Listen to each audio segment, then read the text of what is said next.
So इंडियामध्ये अशा कुठल्या कॅटेगरीज आहेत ज्यांना रिझर्वेशन मिळतं?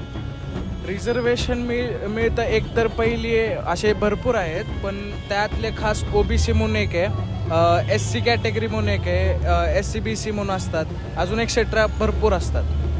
नाही, कॅटेगरीजबद्दल तर सांगता येत नाही आहे मला. आय थिंक 4 आहेत, OBC, SC, ST and EWS. So OBC कॅटेगरीला कधीपासून रिझर्वेशन भेटतं आपल्याला माहिती आहे का? Actually, I'm not sure about that. Nice, no idea. Reservation तो मुझे वैसे पता नहीं इसके बारे में ज़्यादा, है ना, तो मुझे वैसे इसके बारे में जानकारी ही नहीं है बिल्कुल.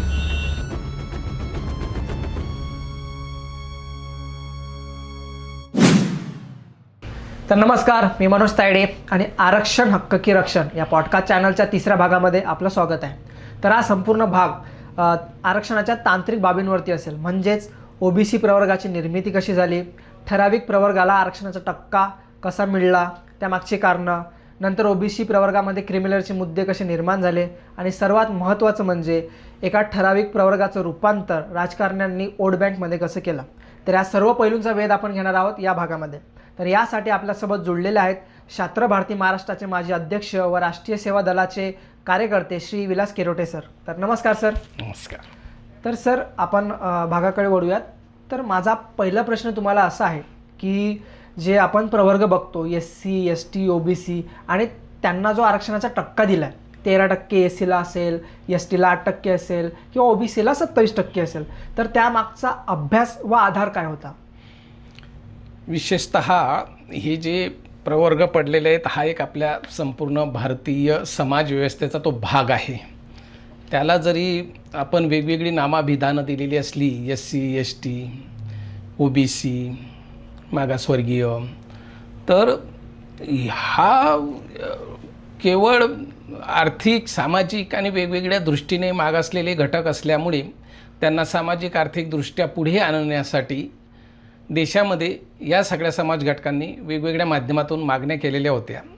म्हणून मग जेव्हा मंडल आयोगाची निर्मिती केली गेली तेव्हा त्या मंडल आयोगाच्या अहवालामध्ये BP मंडल यांनीच शिफारशी केलेल्या होत्या की या वेगवेगळ्या घटकांसाठी हे असे प्रवर्ग असतील आणि त्यांना 1931च्या लोकसंख्येप्रमाणे इतक्या टक्क्याप्रमाणे राखीव जागा दिल्या जाव्यात, त्याप्रमाणे त्या दिल्या गेल्यात.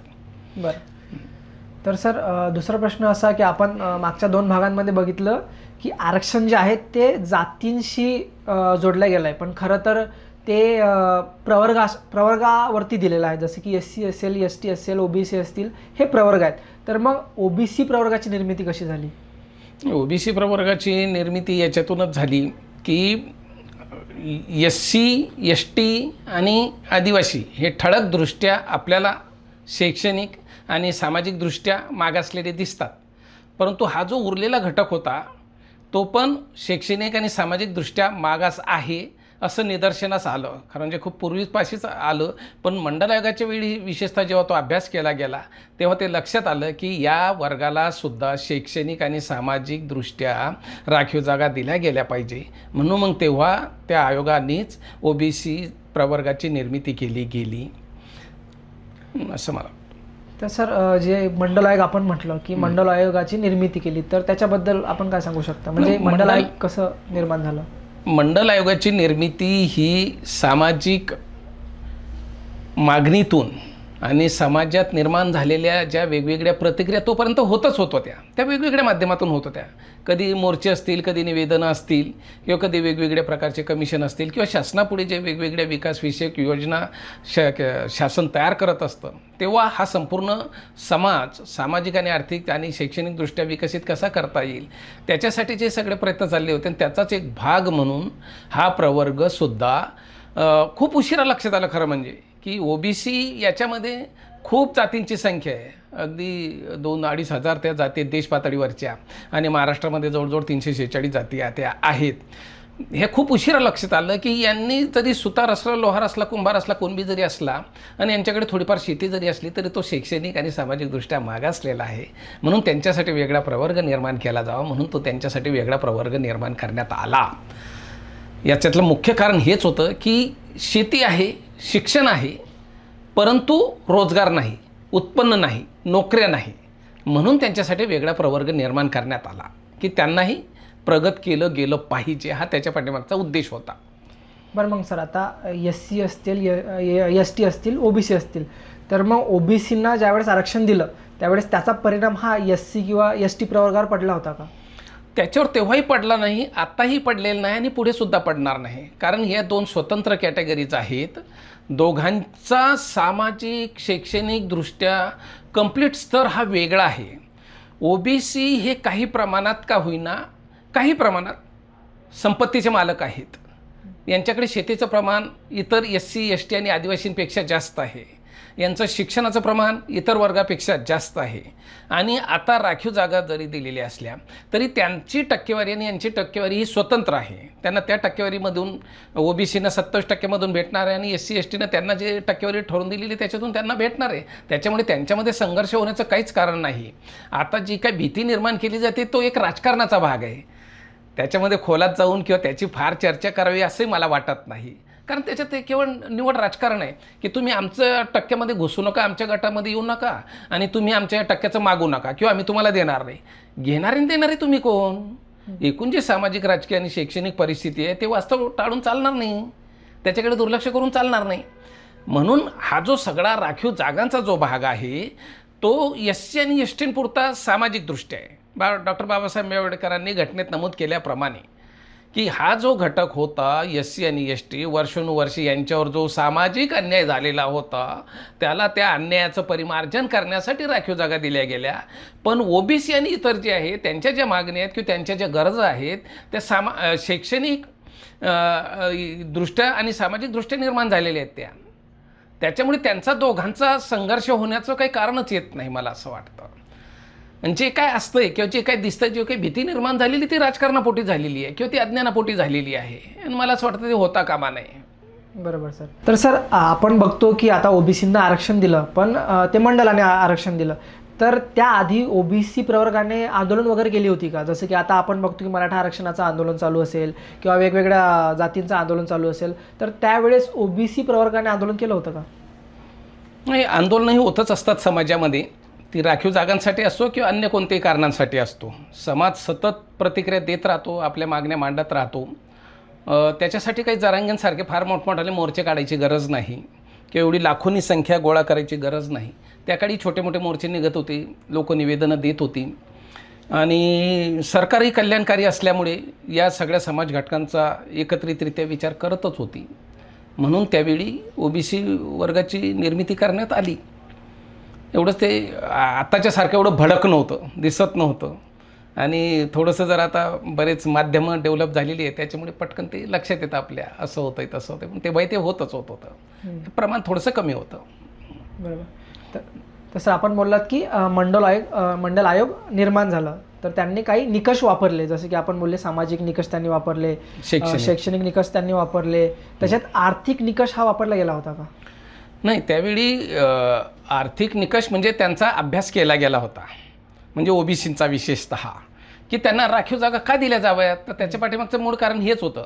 संपत्ती आहे, शिक्षण आहे, परंतु नोकरी नाही, रोजगार नाही, आर्थिकदृष्ट्या मागास आहे, बेरोजगारी वाढत चाललेली आहे. ही कारणं त्याच्या पाठीमागे होतीच. त्याच्यामुळेच तो एक वेगळा प्रवर्ग असा निर्माण करण्यात आला की यांनासुद्धा राखीव जागांची गरज आहे आणि त्यांच्या मागण्या येत होत्या अगोदर. आणि त्याच्यामुळे आणि मंडल आयोग कमिशन हा प्रचंड ऐतिहासिक कमिशन आहे. त्यांच्या शिफारशीसुद्धा इतक्या सुंदर, चांगल्या, महत्त्वाच्या आहेत की तो 1980 पासून 1992पर्यंत अंमलात आणला नाही, याचं फारच मोठं दुःख आहे. फार उशिराने तो अंमलात आणला गेला. अर्थात त्याच्यामुळे राजकीय उलथापालथी होणार होत्या, सरकारांना काही तांत्रिक अडचणी होत्या म्हणून तो झाला, पण उशिरा का होईना त्याची अंमलबजावणी झाली, फार महत्त्वाचं आहे. बरोबर.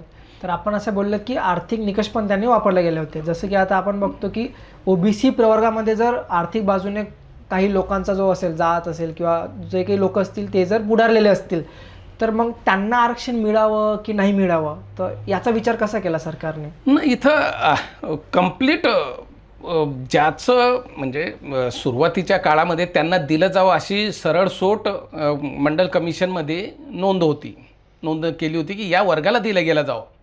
परंतु नंतर मग इंदिरा साहनींनी अपील केल्यानंतर समाजामध्ये प्रचंड गदारोळ माजला ना मंडल कमिशनमुळे.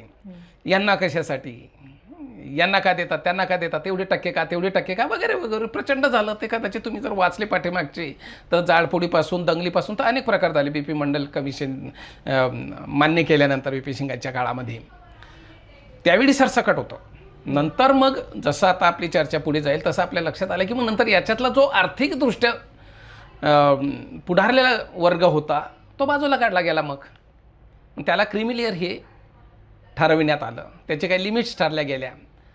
त्याचे ते त्या राज्य शासनांना सुचविण्यात आलं की तुम्ही हे क्रीमी लेअर याच्याप्रमाणे करा. आणि मग उरलेला जो खालचा जो घटक आहे त्याला राखीव जागा दिल्या गेल्या जाव्यात आणि ते दिल्या गेल्या. त्याचं प्रमाण थोडंफार कमी जास्त होत राहतं. तर क्रीमी लेअरचा हा जो मुद्दा आहे याच्याबद्दल थोडं आपण अजून सांगू शकतो. क्रीमी लेअरचा संदर्भ हाच आहे की जेव्हा हे मंडल आयोग मंजूर झालं आणि जवळजवळ सगळे आता ओपन जर सोडला तर बाकीचे सगळेच घटक जवळजवळ त्याच्यामध्ये सहभागी झालेले आहेत. आता काही थोडंफार त्याच्यामध्ये भेटतं नाही भेटत, त्याचं प्रमाण किती आहे काय तो भाग वेगळा. परंतु त्यांनी ते चॅलेंज केल्यानंतर मग हे वास्तव आहे समाजामध्ये की आर्थिकदृष्ट्या अजूनही आपल्यातले सुद्धा म्हणजे अगदी SC ST सुद्धा असतील किंवा आदिवासीमध्ये सुद्धा असतील काही टक्के लोक ह्या राखीव जागांमुळे आर्थिकदृष्ट्या शैक्षणिकदृष्ट्या प्रगत झालेले आहेतच. म्हणून मग यांनी चॅलेंज केल्यानंतर कोर्टाने सुद्धा ते मान्य केलं की हे खरं आहे की ओबीसींच्या जातींची संख्या प्रचंड 2-2.5 हजार आहे देश पातळीवर. महाराष्ट्राच्या पातळीवर 346 आहेत. तर याच्यातला जो आर्थिकदृष्ट्या सक्षम आहे, शैक्षणिकदृष्ट्या सक्षम आहे, त्याला वगळून उरलेले जे खालचे आहेत त्यांनाच फक्त रिझर्वेशन दिलं जावं. आणि वरचा जो आहे त्याला क्रीमी लेअर म्हटलं गेलं. त्याची मर्यादा वेळोवेळी पुढे मागे ते शासन ठरवत असतं. त्याला तो वगळण्यात आला आणि मग खालच्या लोकांना ते राखीव जागा भेटत गेल्या आणि त्याचा फायदा होत गेला. याच्या पाठीमागचं मुख्य कारण हेच होतं. खरं म्हणजे रोजगार, शेती आहे पण उत्पन्न नाही, शिक्षण आहे पण नोकरी नाही, असे अनेक कारण आहेत. बरोबर सर. याच्यामुळे पण क्रीमी लेअर नेमकं लावणे हे कशावरती लावलं, उत्पन्नावरती लावलं म्हणजे त्याचा तो दोनच घटक आहे त्याच्या पाठीमागे. एक आर्थिक निकष की त्याच्या कुटुंबाचं वार्षिक उत्पन्न किती आहे. तुम्ही क्रीमी लेअरच्या खाली आहात का वर आहात हे ठरवण्याचा अधिकार राज्य शासनाला आहे. आणि राज्य शासनाने त्याचे 2च महत्त्वाचे निकष ठरवलेले आहेत. 2 महत्त्वाचे आहेत, बाकीचे भरपूर असेल ते बदलत पण असतात. एक म्हणजे तुमच्या कुटुंबाचं XYZ उत्पन्नाच्या खाली तुम्ही असला पाहिजे तर तुम्ही नॉन क्रीमी लेअर आहात. आणि जर XYZच्या पुढे गेला तर तुम्ही क्रीमी लेअरमध्ये मोडतात. दुसरा एक निकष असा लावला गेलेला आहे की तुमच्या कुटुंबामध्ये कोणीतरी मोठ्या पदावर किंवा सरकारी नोकरीवर आहे का. तो जर असेल तर मग पुन्हा तुम्ही वरच्या याच्यात जाता ना. तुमचा सामाजिक आणि शैक्षणिक आणि आर्थिक स्तरसुद्धा उंचावतो. म्हणून हे 2 मुख्य घटक त्याच्यामध्ये लावले गेलेले आहेत की तुमचं उत्पन्न ठराविक मर्यादेपर्यंत असलं पाहिजे तर तुम्ही नॉन क्रीमी लेअर, आणि जर जास्त असलं तर तुम्ही क्रीमी लेअरमध्ये जातात. आणि हे निकष वेळोवेळी राज्य शासन बदलत राहतं, कमी जास्त करत राहतं. तो त्यांना अधिकार आहे शासनांना. बरोबर सर. तर आपण आता बोललात की मंडल आयोग निर्माण झालं, मग त्याच्यातून ओबीसींना आरक्षण भेटलं, तर तो जो टक्का होता तो 1931च्या जातीय जनगणनेनुसार तो ठरवला. पण त्यावेळेस आपल्याला कळतं सर की ओबीसी हा जो प्रवर्ग त्यांनी ठरवला त्या प्रवर्गाची लोकसंख्याच ही 52% होती. आपल्या पूर्ण देशाची जर आपण बघितली लोकसंख्या त्यापैकी 52% लोकसंख्या ओबीसीची होती. मग हा जो टक्का ठरवला 27%, हा नेमकं काय बघून त्यांनी ठरवला. नाही, एकूणच जे संपूर्ण देश पातळीवरचं असेल किंवा राज्य पातळीवरचं असेल राखीव जागांचं धोरण हे घटनेत 50% जी मर्यादा घालून दिलेली आहे ती लक्ष्मण रेषा आहे. आणि ते एकूण 50% तुम्ही वाटप करा.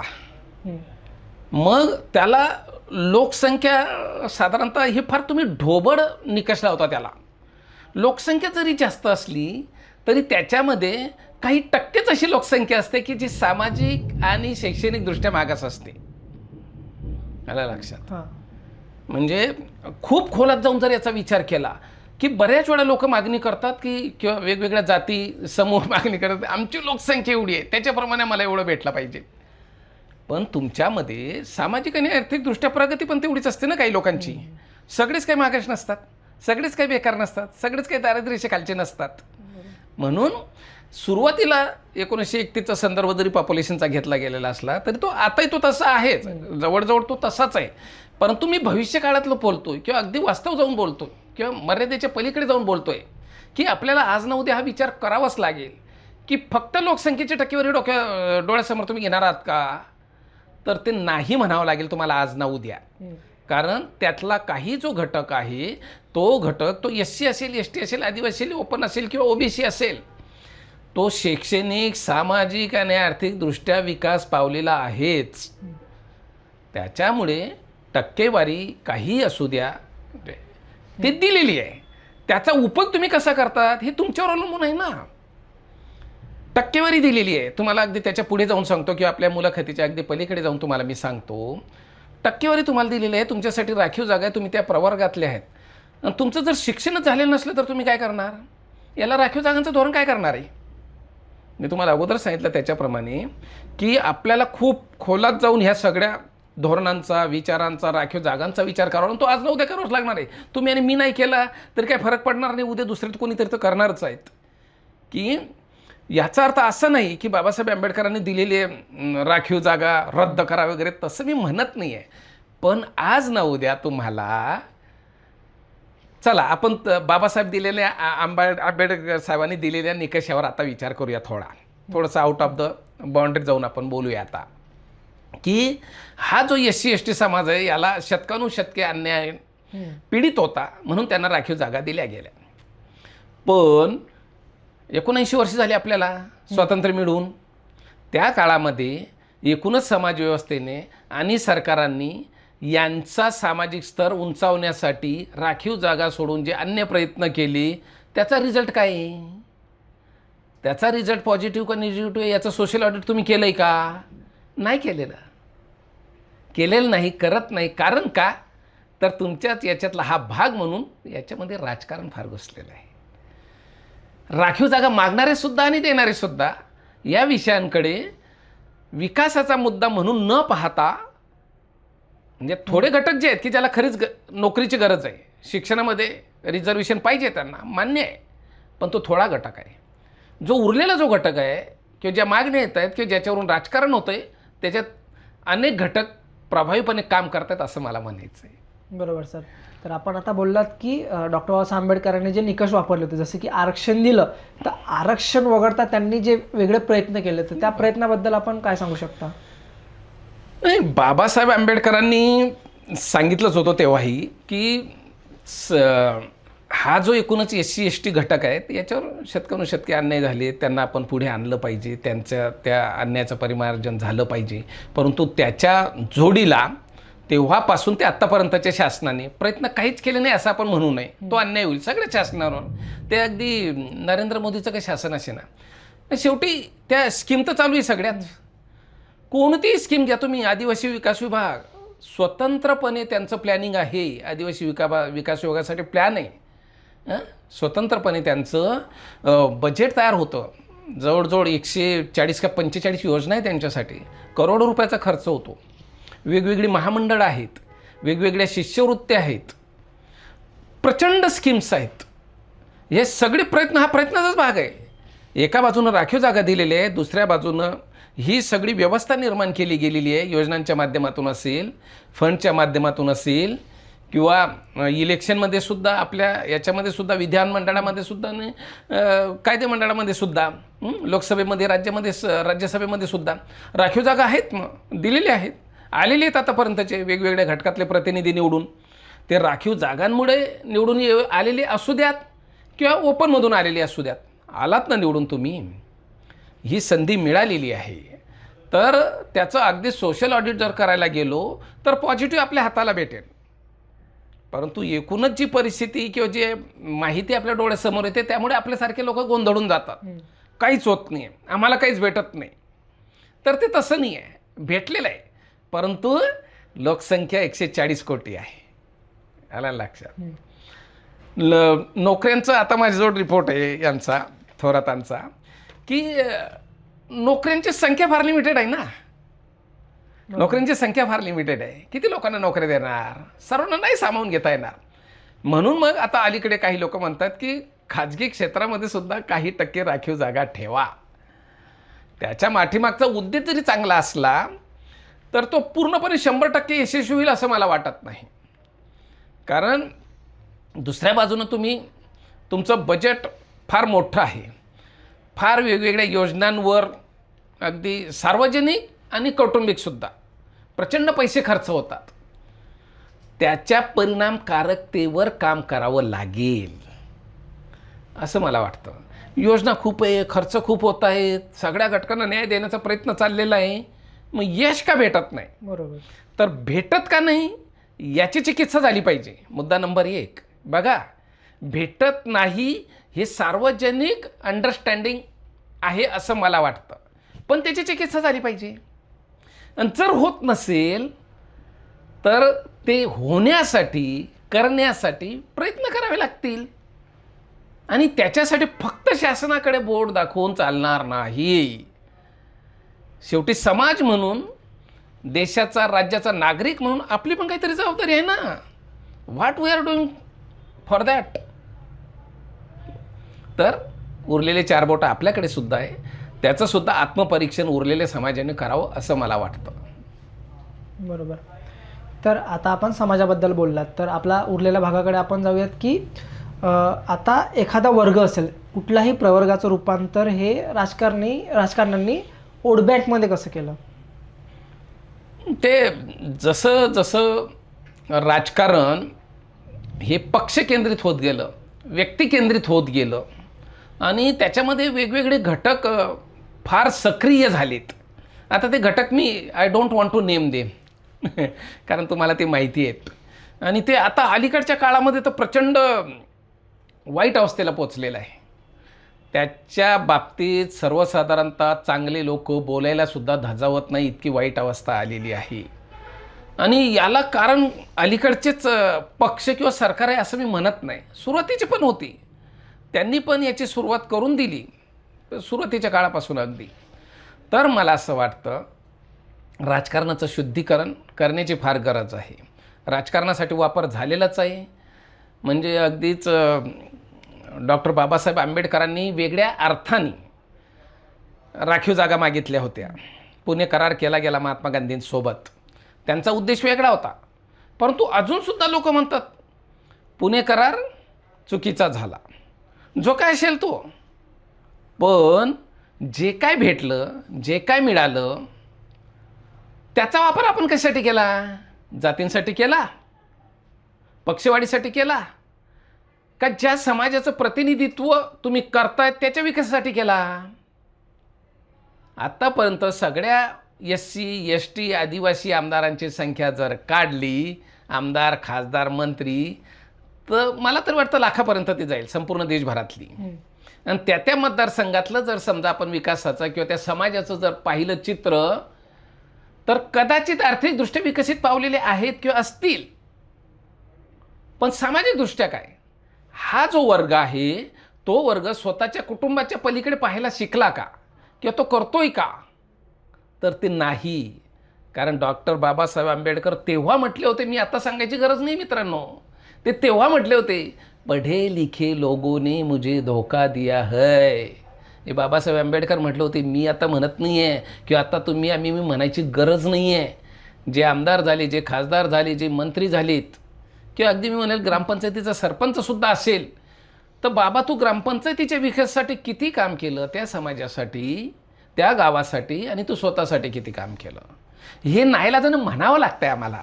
माफ करा आम्हाला, पण हे म्हणावं लागतं आहे. म्हणून राजकारणासाठी जास्त वापर केला गेला हे तुमच्या म्हणण्यात फार तथ्य आहे ह्या सगळ्या राखीव जागांचा. म्हणूनच आता जरांगेंच्या मोर्चांवर सुद्धा प्रश्नचिन्ह उपस्थित करतायत ना. कोण आहे तुमच्या पाठीमागे?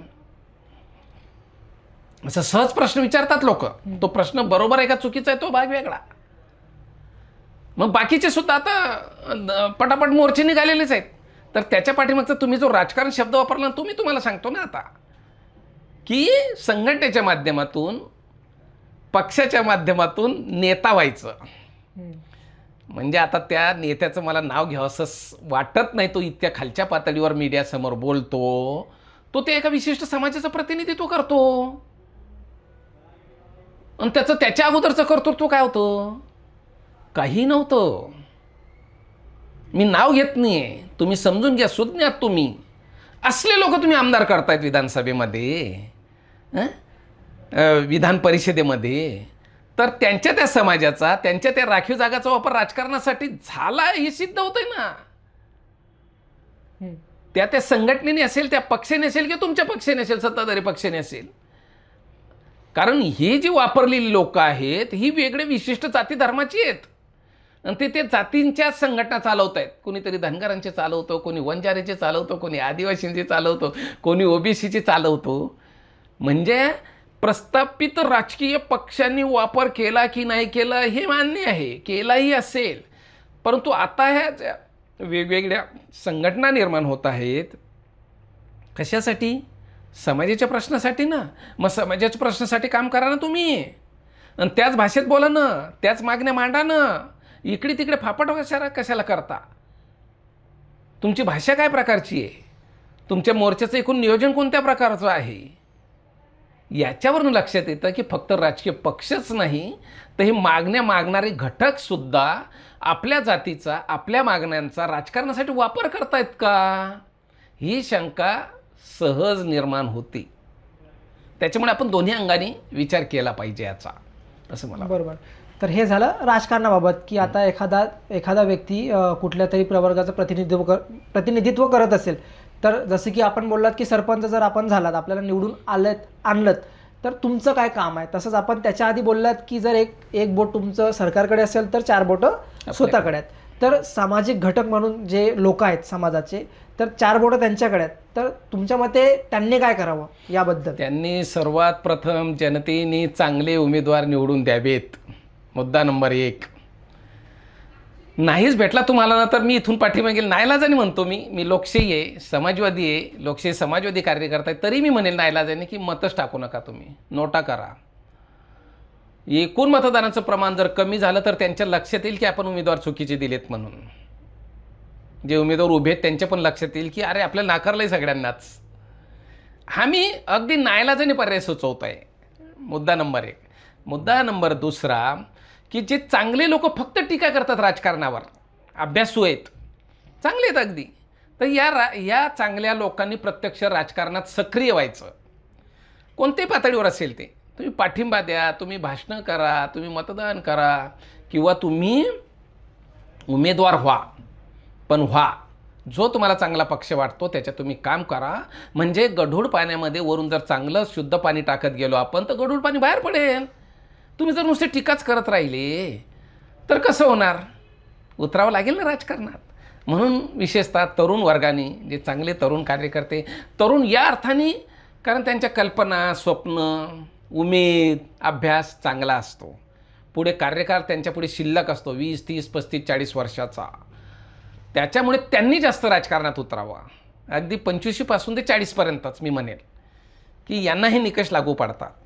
त्यांनी राजकारणात उतरावं आणि चांगला पक्ष असेल नसेल तर अपक्ष म्हणून का होईना तुम्ही राजकारणात या आणि हे राजकारण शुद्ध करा. त्याच्यातून समाजकारण शुद्ध होईल आणि त्याच्यातून राज्याचा आणि देशाचा विकास होईल, विकासाचे प्रश्न मार्गी लागतील आणि एक काळ असा येईल की राखीव जागा द्याव्या लागणार नाहीत. कारण डॉक्टर बाबासाहेब आंबेडकरांनी म्हटलेलं होतं की काही काळानंतर किंवा टप्प्याटप्प्याने हे जे राखीव जागांचं प्रमाण हे कमी केलं जावं. ते शैक्षणिक असेल, नोकऱ्यांचं असेल किंवा विधिमंडळातलं असेल, कुठले असेल, त्याच्यावरनं वाद घालायची गरज नाही आहे ना. म्हटलेत ना डॉक्टर बाबासाहेब आंबेडकर. आता काही घटक त्याच्यावर वाद घालतायत, नाही ती नोकऱ्यांसाठी नाही म्हटले, ते विधिमंडळ याच्यासाठी कुठं का होईना म्हटलेत ना बाबासाहेब. त्याच्यावर वाद घालू नका. कमी करायचं म्हटले होते. हा महत्त्वाचा मुद्दा आहे. मग आपण एक पाऊल पुढे टाकलंच पाहिजे. ते याच्यासाठी टाकता येईल, अशा पद्धतीने टाकता येईल की शिक्षण गुणवत्तापूर्ण करता येईल का, रोजगाराच्या वेगवेगळ्या संधी निर्माण करता येतील का, किंवा मुलांचं व्होकेशनल स्किल बेस्ड ट्रेनिंग देता येईल का, गुणवत्तापूर्ण शिक्षणासाठी आपल्याला लढाया करता येतील का, वेगवेगळे रोजगार व्यवसाय उभे करता येतील का, त्याच्यामध्ये लोकांना खाजगी क्षेत्रामध्ये सुद्धा नोकऱ्या आहेत हे मुलांना पटवून द्यावं लागेल. नाहीतर मग पुणे मुंबईमध्ये यायचं आणि MPSC UPSCचे स्वप्न पाहायची, तर कसं होणार? कसं होणार? मी म्हणत नाही तुम्ही करू नका, तो तुमचा हक्क आहे, पण इतरही क्षेत्र आहेत त्याच्याकडे बघा. ते पण आहेत, चांगली आहेत, ते चॅलेंजेस आहेत. ते थोडंसं शासनाला आपल्याला त्या पातळीवर करता येईल का, की तुम्ही करोडो रुपयाची सवलती किंवा या बऱ्याचशा उद्योगपतींनी कर्ज बुडवलेली पण आहेत, तर थोडीशी त्यांच्यावर बंधनं वाढवता येतील. नोकऱ्यांच्या बाबतीत मी म्हणतो, हे काही खास या प्रवर्गातल्या मुलांसाठी यातली मुलं निवडून या खाजगी क्षेत्रामध्ये त्यांना रोजगार देता येईल का विशेषत्वाने, याचा प्रयत्न झाला पाहिजे. कायदेशीर दृष्ट्या नाही करता येत असलं तर ठीक आहे, नका करू तुम्ही, पण नैतिक मार्गाने विनंत्या करून त्यांना आपण सवलती देतो होतो वेगवेगळ्या प्रकारच्या, जमिनीपासून, पाण्यापासून, वीजपासून, कर्जापासून. काय देत नाही आपण उद्योगवाल्यांना, कॉर्पोरेट्सला. मग त्यांच्याकडनं आपण, मला असं वाटतं की काही 2, 5, 10% या मुलांना नोकऱ्या त्यांनी दिल्या पाहिजेत. असं काही करता येईल का, हा पण विचार केला पाहिजे. आणि दुसरं म्हणजे शेती क्षेत्र आहे की जे फार मोठ्या प्रमाणावर आहे. एकूण 65% आपली जनता ही शेती आधारित रोजगार आणि उद्योग याच्यावर अवलंबून आहे. मग एवढी जनता जर त्याच्यावर विसंबून असेल तर मग त्याचं उत्पादन वाढलं पाहिजे, त्याच्या उत्पादनाला योग्य भाव मिळाला पाहिजे आणि शेतीच्या रोजगाराची प्रतिष्ठा वाढवली पाहिजे. आजकाल काय होतं, BA, BCom, MCom अमुक टमुक झाले की छे शेतीकडे नको जायला, त्याच्यात उत्पन्न नाही, हा फार मोठा गैरसमज पसरवला जातो आहे. तर त्याचं त्यांचे गैरसमज मिटवले पाहिजेत तरुणांमधले, की नाही, शेतीसुद्धा फायद्याची करता येते आणि ती शेती फायद्याची कशी करता येईल याचं मार्गदर्शन तरुणांना दिलं पाहिजे. तर हा जो मूळ जे दुःख नाही ना राखीव जागा पाठीमागचं, ते हे आहे, ते कोणत्याही वर्गाचं असू दे. आता तो एक भाग फक्त सोडून द्या SC STंचा, की सामाजिकदृष्ट्या अनेक शतकं त्यांच्यावर अन्याय झाला म्हणून त्यांना राखीव जागा दिल्या गेल्या, ते इथून पुढे ठेवल्या पाहिजे, हे मान्य आहे मला. अजूनही त्यांच्या ठेवल्या पाहिजे, कारण अजूनही ब्राह्मणांच्या किती मुली दलितांना दिल्या जातात, किंवा दलिताच्या घरी एखादा ब्राह्मण व्यक्ती आल्यानंतर किती स्वतःहून तो पाणी पितो. आजही मी सांगतो नाही पित, आणि तुम्ही स्वतःहून जरी दिले तरी तो नाही पित पाणी. कट्टर ब्राह्मण सांगतो मी, नाही पित अजूनही पाणी. आणि हे म्हणतात राखीव जागांची गरज नाही. अरे कशी नाही आहे, राखीव जागांची गरज आहेच अजून. ती याच्यासाठी आहे की तुम्ही यांना माणूस म्हणून अजून स्वीकारलेलं नाही आहे. अजूनही त्यांच्यावर अन्याय होतोच आहे, दलितांवर असेल, आदिवासींवर असेल, मागासवर्गीयांवर असेल. मी खूप फिरलेलो आहे, भंडाऱ्यापासून, चंद्रपूरपासून, गडचिरोलीपासून तर थेट बुलढाण्यापर्यंत सगळं फिरलेलो आहे मी. आणि तिथं कशा प्रकारच्या अन्याय, जाऊन बघा तुम्ही जामखेडमध्ये. हे जे तमाशा थिएटर्स आहेत तिथं नाचणाऱ्या बाया कुणाच्या आहेत, कुणाच्या बाया आहेत त्या. मी जाऊन आलो आहे थिएटरमध्ये, जाऊन बसून आलो आणि पाहून आलो आहे. माझा मित्र आहे अरुण जाधव. हे सगळे खालच्या वर्गातले आहेत. का जातात ते त्या मार्गाला?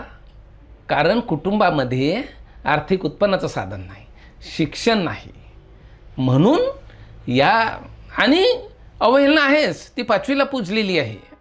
मग तो आदिवासीसुद्धा असू द्या. जुन्नर तालुक्यातल्या आदिवासी भागात मी काम केलेलं आहे.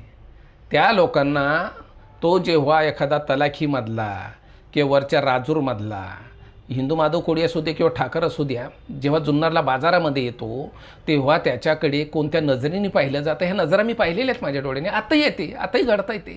तर हे जोपर्यंत कमी होत नाही तोपर्यंत त्यांना त्या राखीव जागा दिल्या गेल्या पाहिजेत किंवा त्याच्यासाठी प्रयत्न केले गेले पाहिजेत. आणि ज्यांचा आर्थिक स्तर उंचावला आहे, शैक्षणिक स्तर उंचावला आहे, त्यांची नैतिकता खरवडली पाहिजे. जागी करायला नको, ती आहेच त्यांच्यामध्ये, फक्त ती खरवडली पाहिजे. अरे बाबा रे, तू आता झाला ना शिक्षक, अधिकारी झालास, तर मग समाजासाठी, कुटुंबासाठी, तुझ्या जातीसाठी, ते जातीसाठी मी बोलतोय कारण नाईलाज आहे, ते आजची परिस्थिती तशी करावं लागेल.